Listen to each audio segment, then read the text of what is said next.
Bonjour à tous, nous poursuivons avec la 5e Mishnah, Mishnah He du 2e Perek.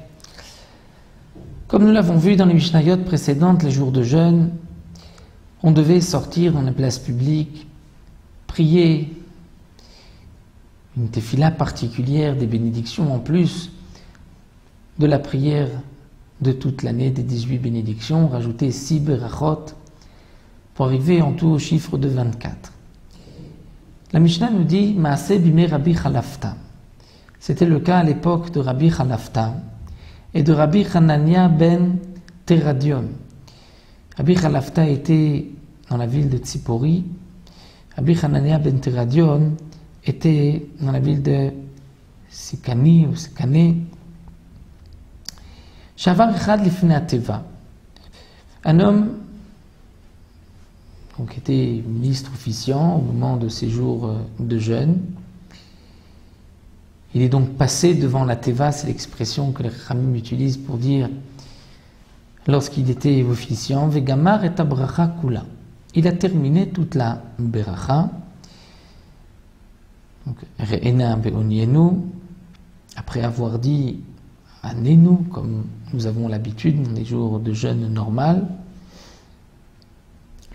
Velo anu acharav amen. Et on n'a pas répondu après sa beracha amen.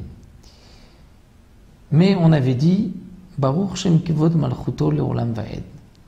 Étant donné que au Bet Hamikdash, comme la Mishnah nous l'enseigne ailleurs, nous l'avons vu dans Masechet Berachot,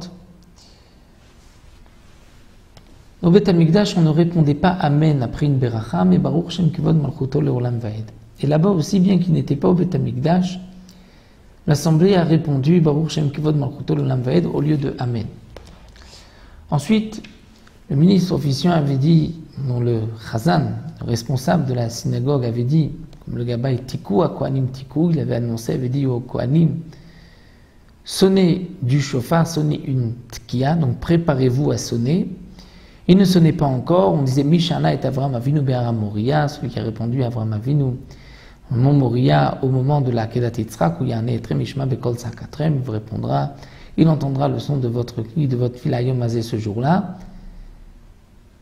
Et à ce moment-là, à la fin de la beracha, on sonnait tkiya, un son long, une tkiya, puis dans Masechet Rosh Hashanah, une teroua et une tkiya. Ensuite, pour la deuxième beracha, le Chazan disait, le Gabay, préparez-vous, Ariou b'nei Aaron, Ariou les Kohanim b'nei Aaron, préparez-vous à faire une teroua. Et il disait, le Chazan, Mishana et Avotem al Yam Souf, la deuxième bénédiction, celui qui a répondu à nos ancêtres devant Yam Souf, l'ouverture de la mer Rouge, où il y a Ne'etre Mishma Bekol Sakatrem Ayom Azeh, il vous répondra, il entendra votre tefila aujourd'hui, et à la fin de la tefila, ils ont sonné le shofar, cette fois-ci souvent d'abord de teroua, tekiya et teroua. Et ainsi, pour chaque beracha, en alternance, une fois tekiya, une fois teroua. Uksheba davar etzel chachamim, lorsque cette chose est arrivée aux oreilles des chachamim, c'est-à-dire qu'ils n'avaient pas répondu amen, amrou, ils ont dit lo hayu noagim ken ela beshar hamizrach ou be'ar habayit.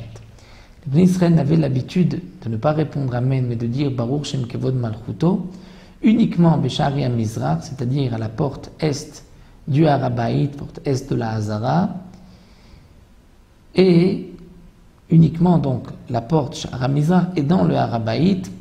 Pourquoi? Étant donné que là-bas on mentionnait le nom d'Akadosh Baruch Hu, le Shem HaMeforash, le nom de la Bracha, donc amen n'était pas suffisant, il fallait dire Baruch Shem Kevod Malchuto Leolam Vaed.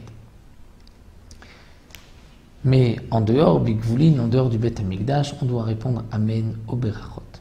Donc ce que les Chachamim ont dit Lo hayu noagim ken, comme le précise le Barthénora, c'est uniquement sur le amen que n'avait pas répondu l'Assemblée, mais sur le shofar, nous dit le Barthénora, ça même en dehors du Bet Hamikdash, en dehors du Har Habayit, on sonnait le shofar. Là, nous allons nous arrêter ici. On reprendra avec la Mishnah Vav et nous verrons aussi des différences entre les différents jeûnes que le Beddin avait instaurés. Il y avait 3 jours d'abord, ensuite 3 jours et ensuite 7 jours. Donc nous verrons ça dans la Mishnah Vav.